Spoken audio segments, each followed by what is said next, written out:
Hi and welcome to A World of Words. I'm Vanessa and today I'm going to be reading some of my childhood writing.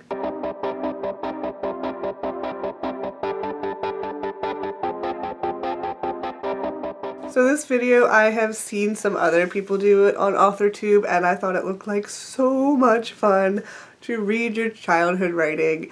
And I actually have quite a few stories. I have like all of these books that are little bound up books that I wrote. I wrote one a year for a bunch of years growing up. So I thought these would be the perfect things for me to share in a read your childhood writing thing. I have even more. I have also some poetry. This, you know, it's gonna be good. Like 6-year-olds or 7-year-olds, not 7 years old, but me as a 7-year-old's poetry. Like, I am not a good poet. So these are gonna be great. I'll probably do the poetry in a separate video, and then I'll do like my first few short stories in one video, and then like my later ones in another video, because I don't want them to get too long. Because I know the stories get a little bit longer as I go on. I also don't know if I'm going to be reading the entire story. Possibly. It depends how entertaining it is and how stupid it is. And I'll probably figure out another angle because a lot of these stories are illustrated, so you get to see my old illustrations as well, which is super fun because they were great. I guess it just shows that I've grown as an artist. We'll put it that way. And before we get started, I just want to show you, this is an old scrapbook of mine that was in the same area, in the same stack of things as these books. I just wanted to show you the first page because look, it's little me in my room. Can you see? Yeah, that's me at like, I want to say 10, 11, probably around there. And my room was covered in Harry Potter pictures because I was a Potterhead from quite a young age. So I thought that was pretty cute. So yes, let's start with my kindergarten story. So just so you know, I was in elementary school, like actual public school, when I was in kindergarten and first grade. And so we did these things where we would write a short story and illustrate it, and then they would bind it up. And I really loved that. I thought it was super fun. And so then I was homeschooled from age 7 to college. And so for the first bunch of years homeschooling, my mom had me let me do the same thing because I liked writing the stories so much and binding them up. And so then my mom let me pick out the fabric, and then she bound up these little books for me. So I have them from, I think, 7, 8, I guess 9 and 10.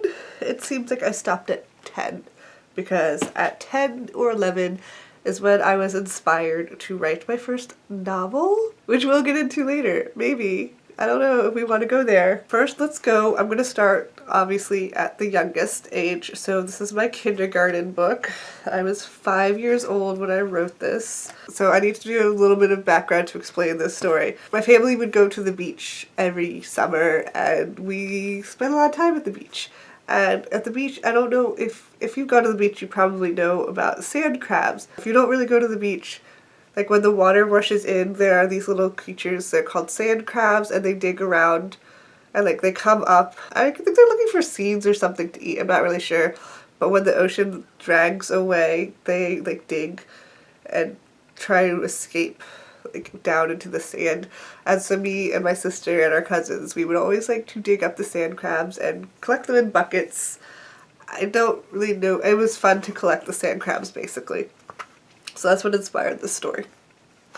Sand crabs. So it's called Crabs at the Beach. It's about sand crabs. The book is dedicated to my sister. I always dedicate my books to my sister because sisterly love. Illustrations are just wonderful. Okay. One summer day, lists a bunch of people went to the beach. We were sand crabs and people were digging for us. So this is me and my friends and my family. And I don't really know who is who. Don't ask me to describe who's who, but we're all sand crabs. And we're beautiful. Oh no, they caught all of us. Oh no, I guess this is me. We got away from them and crawled back to the sand. This is the sand. And so we lost our color though, apparently. So we crawled back into the sand. We played Duck Duck Goose in the sand. We were standing up while we played because I couldn't figure out, I guess, how sand crabs would sit cross-legged. I guess that's why. Okay, and the final picture is we left the beach to go to my kindergarten teacher's birthday party. I really liked my kindergarten teacher. And this is a beautiful picture of the birthday cake. And that was it. That was crabs at the beach. Good stuff. Okay. Let's move on to the next one. I was 6 years old. It's called Lost Animals. Very colorful. This is also dedicated to my sister. One day, Jessica, Mom, and Dad and I went for a walk. I'm not sure who this person is because neither of us have red hair. Everyone is like blonde or light brown hair in my family, so we saw a cat. This is supposed to be a cat. It's a lovely cat. Saw a dog. I would have guessed that this was a rabbit, but apparently it is a dog. Then we saw a zebra. Your rare rainbow colored zebra. Then we saw a rabbit. It's a beautiful yellow rabbit. Then we saw a turtle. Gosh, this is getting really repetitive. Okay, how many more animals are we gonna go through? Then we saw a lion. I think I get it. Why are all the animals lost from their land? This is me, I think, concerned about all the lost animals. We don't have to wait very long for an answer. A T-Rex came and chased them away from their land. I guess I don't explain where the T-Rex came from. Like, is this a Jurassic Park situation or what? I don't know. They were lost from their land, and this is a sad lion who's sad because he's lost. And it ends with,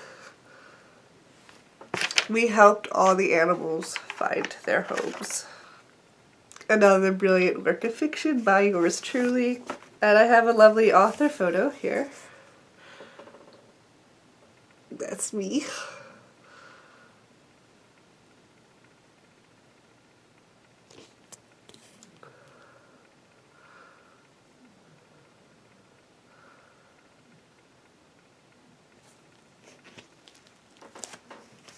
It's wonderful. Okay. So both those stories were pretty straightforward. I would say that this one was a little more exciting, even though this one does involve a T-Rex. But I feel like I needed a little bit more backstory on where the T-Rex came from. We could have gone more into that, but okay. This story, called Rainbow Land, is pretty much a blatant knockoff of the TV show Rainbow Bright, if you remember that show. Funny story about Rainbow Bright, I really, really liked it as a child because it was rainbowy and colorful. At one point when I got older, I forgot the name of the show. I wasn't sure if it was real or if it was something that I invented in a dream.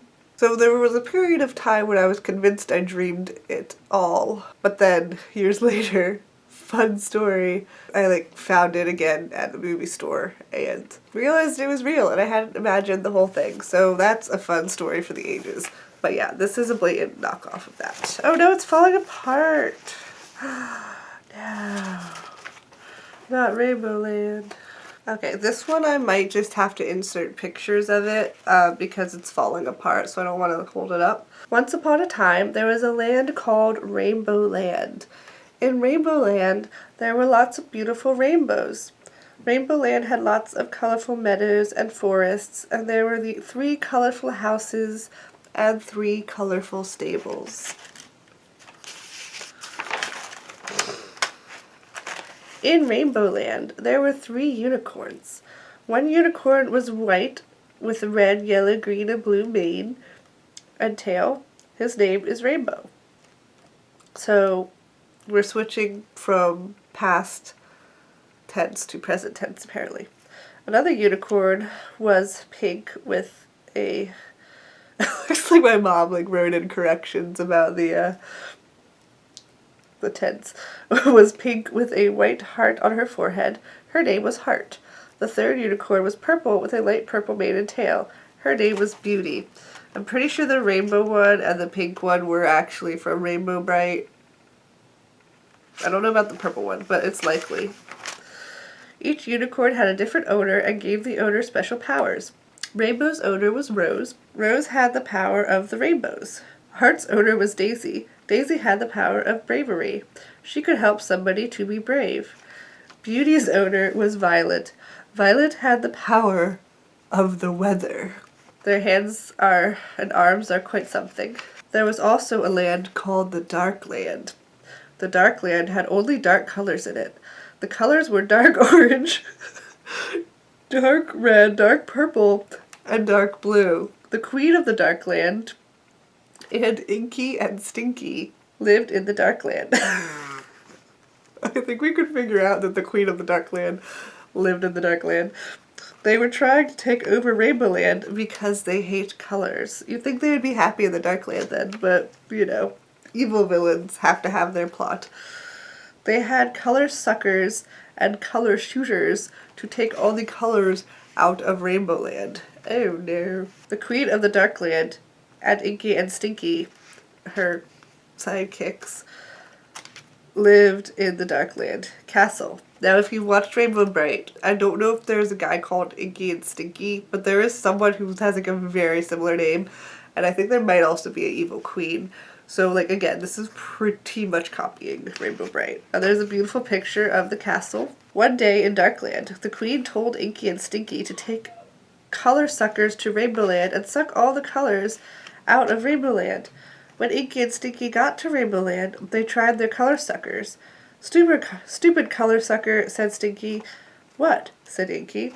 This color sucker is broken. It won't suck up any colors, said Stinky. Inky and Stinky were very angry and threw away their color suckers and stomped back to the Dark Land. It's a lovely picture of a trash can. When they returned to Rainbow Land, the queen of the Dark Land said that the 3 of them would go back to Rainbow Land with more color suckers. When they got to Rainbow Land, Rose, Violet, and Daisy saw the queen. They were scared, so with her bravery powers, Daisy made them brave. Then with her rainbow powers, Rose made a rainbow cage around the queen. And with her weather powers, Violet put a storm inside the rainbow cage because obviously she can't just be caged, she has to have a storm on top of her. The queen was very angry and screamed, I should have stayed in the castle. Inky set me free, but Inky didn't listen.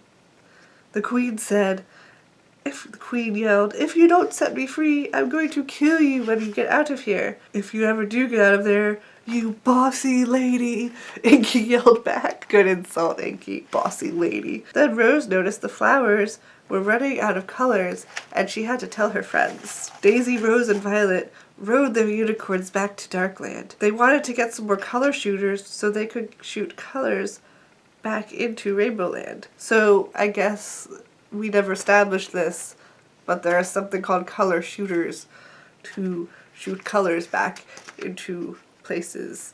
I wonder if the colors had magic powers or something, but we didn't ever establish this. This is a great picture of them marching up to the castle. The perspective is top notch.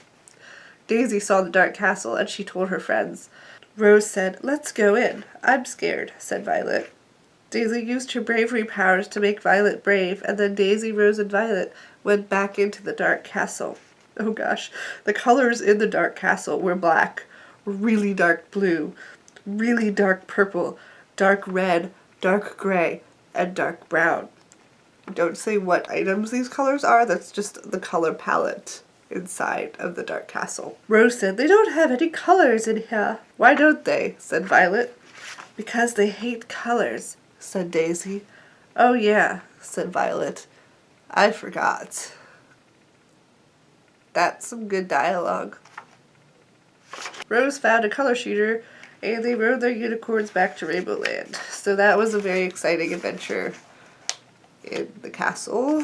We just got out of there no problem. Alright. When they got back to Rainbow Land, Rose used her rainbow magic to put colors into the color shooter so that the color shooter would be a color filler. Oh, okay.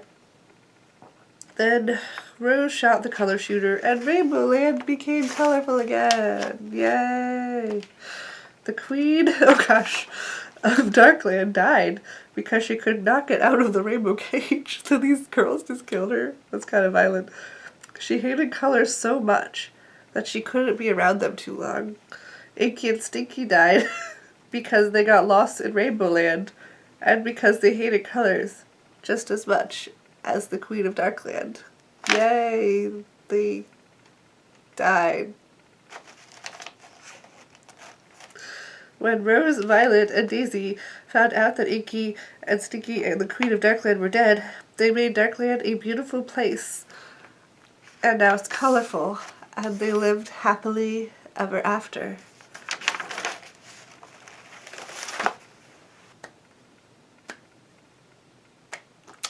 That was interesting. I really don't know what to say about that. I'm pretty sure in the first episode of Rainbow Bright there is something about them stealing the colors or something, and then they have to put the colors back. And so yeah, it was pretty much copying it, so that's nice. I think I'm gonna leave it off that one for now, and we can go to my stories I wrote when I was 8 and older next time. Let me know what you thought of my stories in the comments below. I love talking to you in the comments. It always makes my day. Give this video a thumbs up if you enjoyed listening to my very simple childhood stories and seeing my beautiful, beautiful illustrations. I upload new videos on Mondays, plus the occasional surprise video, so please subscribe if you want to see more of my stories. And as always, thank you so much for watching and have a wonderful day. Bye!